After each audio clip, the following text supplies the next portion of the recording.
Vamos falar agora sobre saúde? É hora e dia do quadro Fala Doutor. Produção, roda a vinheta.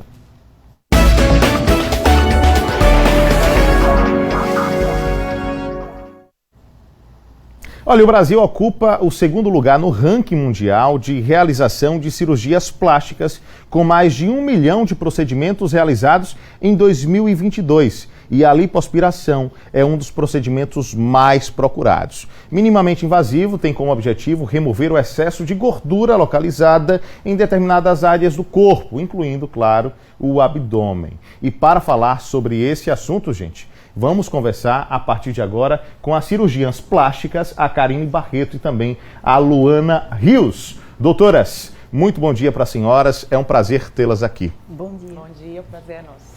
Perfeito. Vamos às perguntas? Quadro Fala Doutor sempre com perguntas dos nossos telespectadores, perguntas que começarão a aparecer a partir de agora para a gente. Vamos soltar a primeira pergunta? Já está aparecendo aqui no vídeo entre vocês duas. Vamos soltar.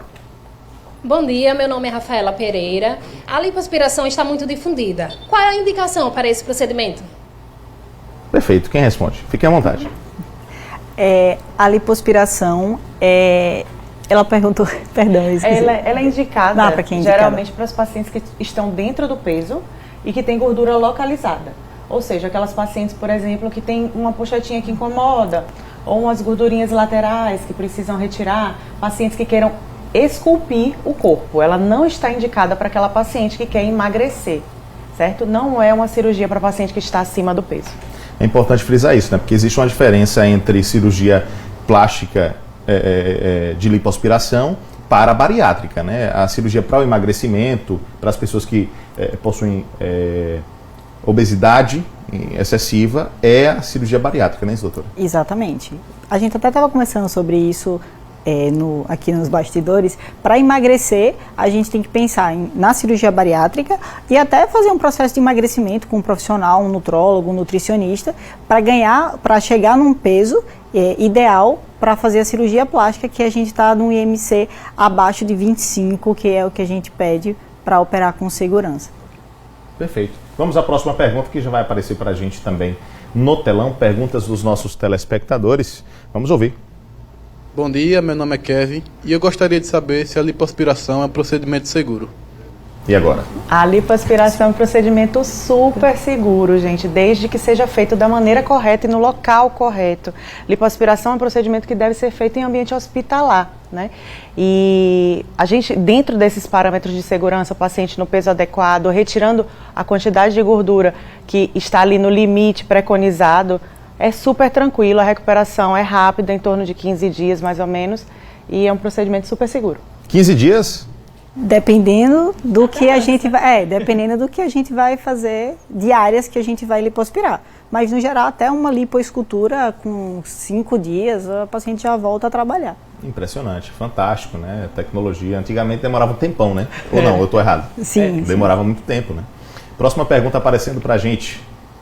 Vamos nessa, mais uma. Bom dia, meu nome é Vinícius Miranda e eu gostaria de saber se os pacientes podem fazer uma lipoaspiração mais de uma vez.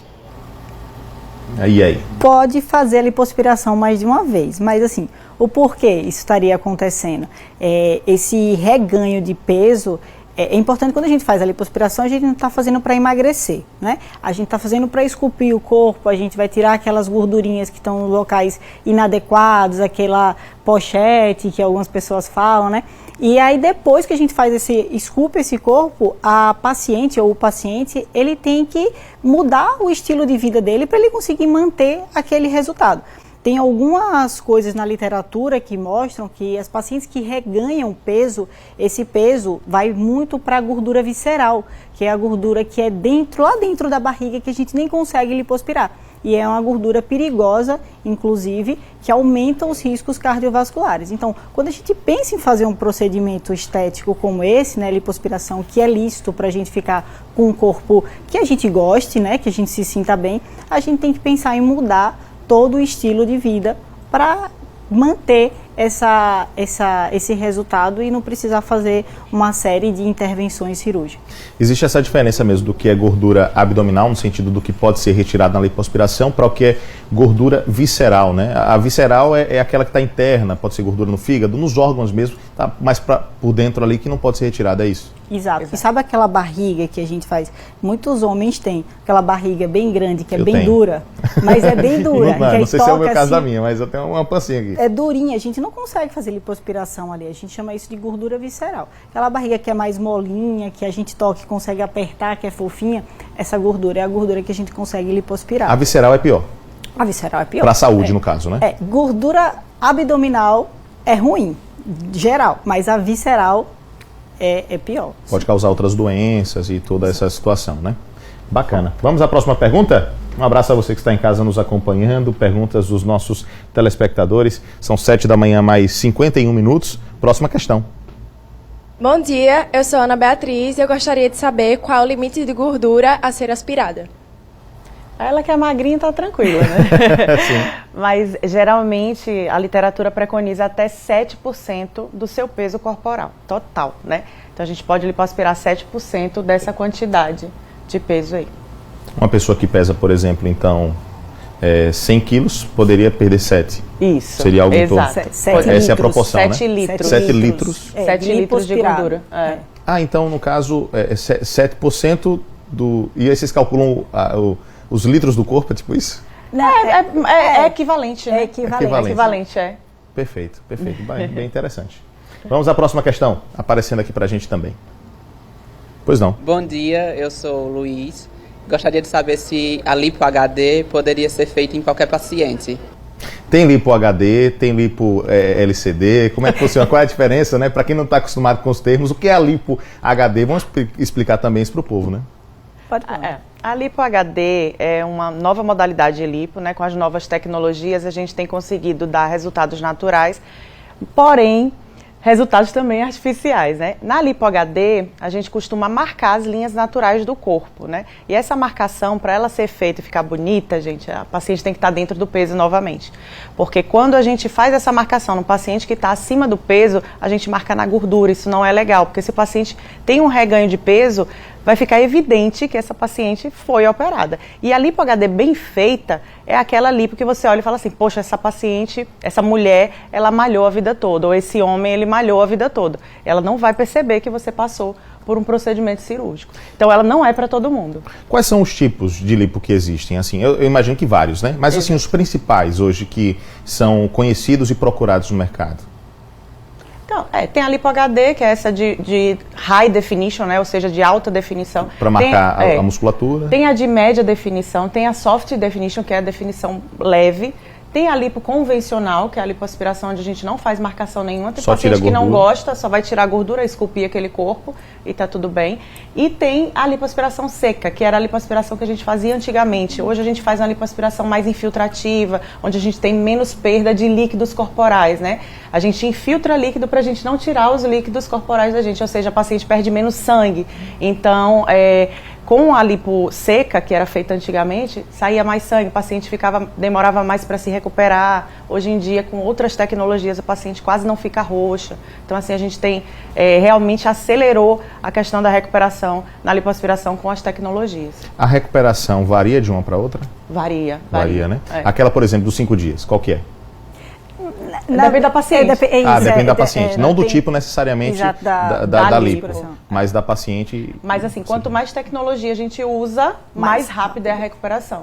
Então, por exemplo, hoje a gente usa a tecnologia da vibrolipoaspiração. É um aparelhinho que ajuda a gente a retirar aquela gordura com menos trauma para o organismo. Então, o organismo se recupera mais rápido, com menos dor, menos trauma ali para a paciente. Quando a gente usa o laser também, esse laser, ele emulsifica a gordura, deixa a gordura bem molinha. Então, para a gente retirar, a gente usa menos força. Então, também causa menos trauma. Recuperação super rápida, o paciente quase não queixa de dor. Ele também promove uma retração de pele. Então, tem uma série de coisas que a gente hoje consegue usar que melhoram tanto o resultado estético cirúrgico, quanto a recuperação pós-operatória. De uma maneira geral, a lipo, de uma maneira geral, né, a gente conseguiu diminuir esse tempo de recuperação da lipoaspiração. Que bacana. Vamos à próxima questão, aparecendo aqui pra gente em nosso telão. Pois não. Bom dia, meu nome é Tássio Ribeiro. Eu gostaria de saber o que é minilipo. Eu não sei.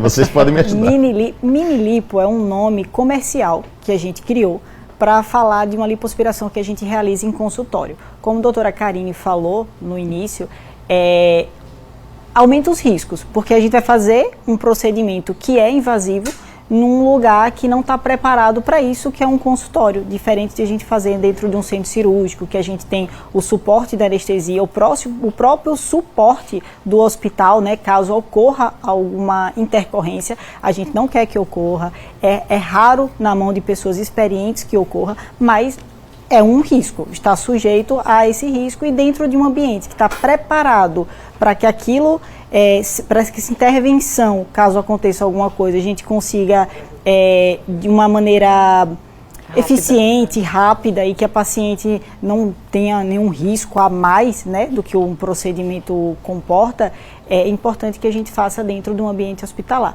A mini lipo nada mais é que a mesma lipoaspiração que a gente faz dentro do hospital, que a gente faça num ambiente fora do hospital, por exemplo, num consultório ou numa clínica, sem todo esse aparato de estrutura e do suporte da anestesia.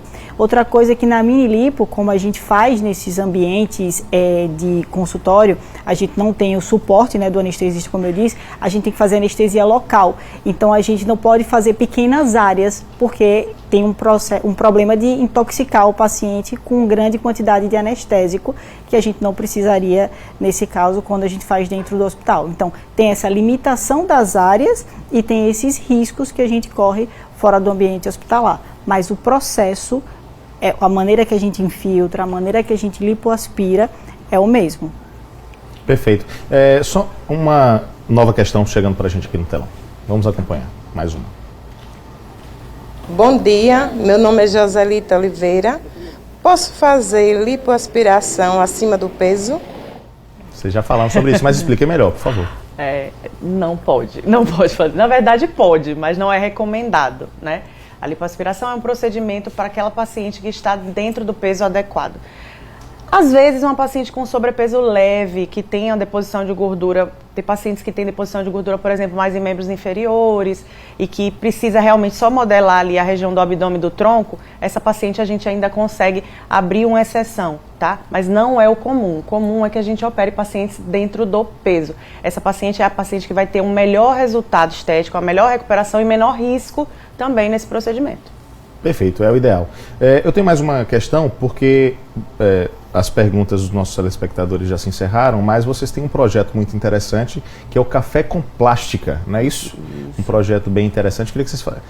Plástico ou plásticas? Plásticas. No plural. No plural. Então plásticas. Falei errado, vocês deviam ter me corrigido. Café com Plásticas, que é um projeto muito interessante. Eu queria que vocês falassem um pouquinho sobre esse projeto e convidassem também o público de casa para acompanhar.